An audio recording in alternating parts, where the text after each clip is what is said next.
बुरहानपुर में शिया मुस्लिम समुदाय ने ईरान के supreme leader Ayatollah Ali Khamenei की मौत पर गहरा शोक व्यक्त किया। अमेरिका और इजरायल द्वारा की गई संयुक्त सैन्य कार्रवाई में 28 फरवरी 2026 को खामेनेई की मौत की पुष्टि ईरानी राज्य मीडिया ने की, जिसके बाद पूरे ईरान में 40 दिनों का शोक घोषित किया गया। मध्य प्रदेश के बुरहानपुर में सिंधीपुरा स्थित इमामिया मस्जिद के बाहर शांतिपूर्ण प्रदर्शन हुआ। बच्चे, बुजुर्ग और युवा शामिल हुए, जहां दिवंगत नेता की तस्वीरें लहराते हुए अमेरिका इजरायल के खिलाफ नारेबाजी की गई। स्थानीय शिया इमाम मोहम्मद हसन अख्तर ने भारत ईरान संबंधों का जिक्र करते हुए 2014 में ISIS द्वारा बगदाद में बंधक बनाई गई 50 भारतीय नर्सों को खामेनेई के हस्तक्षेप से सुरक्षित वापस लाए जाने की याद दिलाई। उन्होंने संयुक्त राष्ट्र से दोनों देशों पर कार्रवाई की मांग की और उन्हें दुनिया के सबसे बड़े आतंकी बताते हुए निंदा की। ऑल इंडिया शिया मुस्लिम समुदाय के मध्य प्रदेश अध्यक्ष इफ्तिखार अली ने बीजेपी नेताओं की आलोचना पर पलटवार किया। कहा कि उनकी असलियत सामने आ रही है और खामेनेई की शहादत व्यर्थ नहीं जाएगी। तरीके से प्रोटेस्ट किया है। आज मैंने अपने दिल की गहराइयों से, अपनी रूह की गहराइयों से प्रोटेस्ट किया है, क्योंकि आगे खामेनेई साहब की शहादत मामूली शहादत नहीं है। वो करोड़ों बल्कि अरबों लोगों के दिल टूट गया है। हमारे घरों में चूल्हे नहीं जल रहे 3 दिन से। हमारे घर के औरतें, बच्चे, बुजुर्ग रात दिन रोते उनकी याद के लिए। और कसम खुदा की हमारी जान अगर खामेनेई साहब के मोहब्बत में हमारी रूह कब्ज़े, हमारी गर्दन काट दी जाए तो हमको मंजूर है, हम मर जाएंगे। लेकिन इंशाअल्लाह ताला खामेनेई साहब का बदला हम किसी भी तरह लेके रहेंगे। हम हाथ से नहीं ले सकते, ज़बान से लेंगे। हम अपने पैगाम के ज़रिए भी मैसेज सारी दुनिया में पहुंचाएंगे कि देखो, इत्तेहाद बैनुल मुस्लिमीन जिंदाबाद और अमेरिका इसराइल मुर्दाबाद। हम कल भी कह रहे थे डंके के ऊपर, आज भी कह रहे हैं। और कसम खुदा की हमारी आवाज़ जिस दिन आसमानों से टकरा के वापस आएगी तो उस दिन ये समझ लीजिए कि क़यामत आ जाएगी।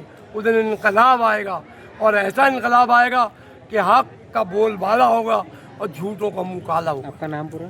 मेरा ये बताइए कि जिस तरीके से मुस्लिम शिया समुदाय पूरे देश में खामेनेई साहब की शहादत का विरोध कर रहा है, तो खासकर बीजेपी के नेता इसकी आलोचना कर रहे हैं, इस पर आपका क्या कहना है? वो बीजेपी के नेता जो इसकी आलोचना कर रहे हैं तो वो उनकी इज्जत ख़त्म होती जा रही है। उनकी जो औकात है वो लोगों के सामने खुलती चली जा रही है। तो बोखलाए हुए हैं वो, तो क्या करेंगे वो? तो ये बुराइयां करेंगे। आज का जो प्रोटेस्ट है, पूरी दुनिया में ये खबर है कि जालिम इसराइल और जालिम अमेरिका ने जाबिराना तरीके से हमारे रहबर, हमारी रूह, हमारी जान सैयद अली खामेनेई को शहीद कर दिया, वो भी धोखे के ज़रिए। याद रखें, ये रहबर ये सिर्फ मुसलमानों के रहबर नहीं थे, बल्कि ये इंसानियत के रहबर थे। जहाँ जहाँ भी इंसानों के ऊपर जुल्म होता था, इंसानियत के ऊपर जुल्म होता था, हर मकाम पर रहबर ने अपने पूरे ईरान की ताकत लगा दी। अब मैं बता दूं कि ईरान का और भारत का भी मिलाप और दोस्ती बहुत पुरानी है। याद दिला दूं और आपके माध्यम से उन लोगों तक ये बात पहुंचाऊं कि जो लोग सैयद अली खामेनेई के मरने के ऊपर, शहीद के ऊपर, शहादत के ऊपर खुशी मना रहे हैं, मैं बताऊं कि ईरान का हिंदुस्तान के ऊपर कितना बड़ा एहसान है। आप लोगों को 2014 का वाक़या याद होगा कि जब ISI ने बगदाद में हमला किया था और मूसल में हमला किया था, तो हमारे भारत की 50 से ज़्यादा बेटियां, नर्सें वहाँ पे कैदी बनाई गई थी और उनको कैद कर लिया गया था ISI द्वारा। और पूरी दुनिया के ज़रिए, पूरी दुनिया के कदमों में हमारी गवर्नमेंट ने गुहार लगाई कि हमारी बेटियों को वापस लेकर आओ, लेकिन सब ने इनकार कर दिया।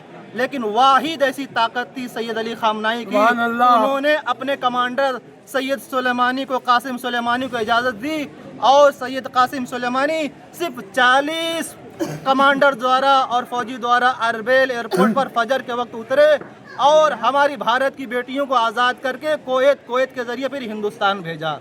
ये है हिंदुस्तान और ईरान का रिश्ता। लिहाजा जो लोग खुशी मना रहे हैं उनको याद रखना चाहिए और मानवता को हमेशा मद्देनज़र रखना चाहिए।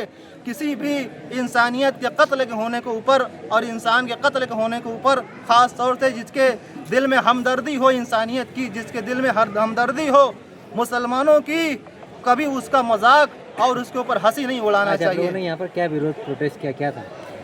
आज हम लोगों ने यहाँ पे प्रोटेस्ट किया कि जालिम जिसने कत्ल किया है अमेरिका और इसराइल, वो अपना ये जुल्म बंद करे और अपना जालिमाना ये हथियार और ये अपना वर्ग ख़त्म करे। क्योंकि जिस तरीके से अमेरिका और इसराइल महिलाओं की हक़ की बात करते हैं कि हम ईरान में महिलाओं का हक़ दिलाना चाहते हैं, वो आज़ादी से रह सकें, तो ये बताएं क्या महिलाओं का हक़ मासूम बच्चों को कत्ल करके दिया जाता है? आप एक सिस्टम को और एक वर्ग को और कुछ हस्तियों को, कुछ महिलाओं को हक दिलाने के लिए मासूम की लाश खेल रहे हैं। आपने फ़िलिस्तीन में जो है खुलेआम जो है खून की होली खेली और 70,000 बच्चों को कत्ल किया। ये कहाँ पे जो है, ये कहाँ का इंसाफ है? और ये पूरे कानून के ख़िलाफ़ है। और मैं आपके ज़रिए गुजारिश करता हूँ अक़वाम मुत्तहिदा से कि इन दोनों के ऊपर कड़ी से कड़ी जो है कार्रवाई करे और कड़ी से कड़ी सज़ा दे, क्योंकि यही दोनों पूरी दुनिया के सबसे बड़े आतंकवाद हैं, एक इसराइल और एक अमेरिका। आपका नाम क्या है? मेरा नाम मोहम्मद हसन अख्तर है। मैं यहाँ पे इमाम जुमा जमात हूँ, इमामिया मस्जिद सिंधीपुरा बुरहानपुर के।